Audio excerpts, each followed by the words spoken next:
આ તરફ સુરેન્દ્રનગરમાં કોંગ્રેસ અને ખેડૂતો દ્વારા વિરોધ કરવામાં આવ્યો છે। પાક નુકસાન વિશેષ વળતરને લઈને આ વિરોધ કરાયો। કોંગ્રેસ નેતાઓ અને ખેડૂતો અહીં ધરણા પર ઉતર્યા છે। કપાસના પાકમાં સહાય ચૂકવવાના નિર્ણય સામે વિરોધ થઈ રહ્યો છે। જિલ્લા કોંગ્રેસ પ્રમુખ નૌશાદ સોલંકી પણ ધરણા પર બેઠા છે। નુકસાનના 10 મહિના બાદ પેકેજ જાહેર કરાયું તેવો તેમણે આરોપ લગાવ્યો। ખેડૂત પેકેજ છે જાહેર ખેડૂત પેકેજને લઈને ખેડૂતો છે વિરોધ કરી રહ્યા છે। કોંગ્રેસના નેજા હેઠળ આખો વિરોધ છે થઈ રહ્યો છે। આપણી સાથે વાત કરવા માટે થઈ સુરેન્દ્રનગર જિલ્લા કોંગ્રેસના પ્રમુખ છે નૌશાદભાઈ, એમની સાથે વાત કરશું। સાહેબ, શું કહેશો? ફરી એકવાર ખેડૂતો સાથે અન્યાય થઈ રહ્યો છે અને આજે ધરણા પ્રદર્શન છે। જે પ્રકારે ભારતીય જનતા પાર્ટીનું શાસન એ છેલ્લા 30 વર્ષથી ચાલે છે, એની અંદર તમામ વર્ગના લોકો હોય, પછી એ નાના વિદ્યાર્થીઓ હોય કે બીજા કોઈ પણ હોય, એ બધાની સાથે અન્યાય થાય છે।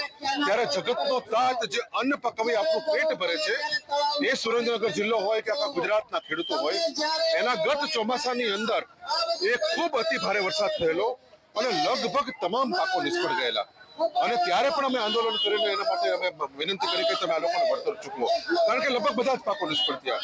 સરકારે વળતર જાહેર પણ કર્યું, પણ એની અંદર પણ સરકારે ખેડૂતોની છેતરપિંડી કરી અને લગભગ 50% કરતા વધારે ખેડૂતોને આ વળતરથી વંચિત કરી દેવામાં આવ્યા। અને એના ઉપર જયારે અમે હજારો ખેડૂતો સુરેન્દ્રનગરમાં ઉતરીને આંદોલન કર્યું, સરકારને ફરજ પડી કે ફરીથી એ લોકોએ રાહત પેકેજ જાહેર કરવાની, પણ એમાં પણ એની મથરાવટી મેલી, ભાજપની મથરાવટી જે મેલી છે, એમાં ફરીથી છેતરપિંડી કરવાનું કામ કર્યું છે। માત્ર કપાસના પાકે જ વળતર આપવાનું, તો આ સુરેન્દ્રનગર જિલ્લાની અંદર જુવાર, એરંડો, તલ, ડાંગર સહિત અનેક પ્રકારના પાકો થાય છે। એ ખેડૂતોએ શું વાક કર્યો? જે 1,78,000 ખેડૂતો અરજી કરી છે, એનો વાક શું છે? એટલા માટેની વાત છે કે આજે અમે વિરોધ કરીએ છીએ કે ઠરાવમાં સુધારો કરવામાં આવે, જે અરજીઓ અગાઉ કરવામાં આવી છે એ બધા જ ખેડૂતોને લાભ આપવામાં આવે અને કોઈ નવી અરજી કરવાની જરૂર ન પડે। ફરીથી નવા અમે દાખલાઓ ક્યાંથી લાવીશું? ફરીથી નવા ફોટોગ્રાફ્સ ક્યાંથી લાવીશું?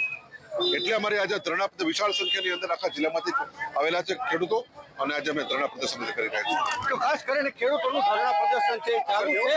સરકારે જે તે નિયમ જાહેર કર્યો છે, નિયમમાં ફેરફાર કરે, નવી અરજી છે બંધ કરે, અગાઉ જેને અરજી કરી છે એને પણ પોતાનું જે કંઈ ન્યાય મળવો જોઈએ, પોતાનું વળતર મળવું જોઈએ, ચૂકવવામાં આવે। ફરી એકવાર બતાવીશ કે મોટી સંખ્યામાં અહીંયા ખેડૂતો છે એ ધરણા ઉપર બેઠા છે। તમામ લોકોની એક માંગણી છે કે ભાઈ નવા જે કંઈ નિયમો છે એ રદ કરો।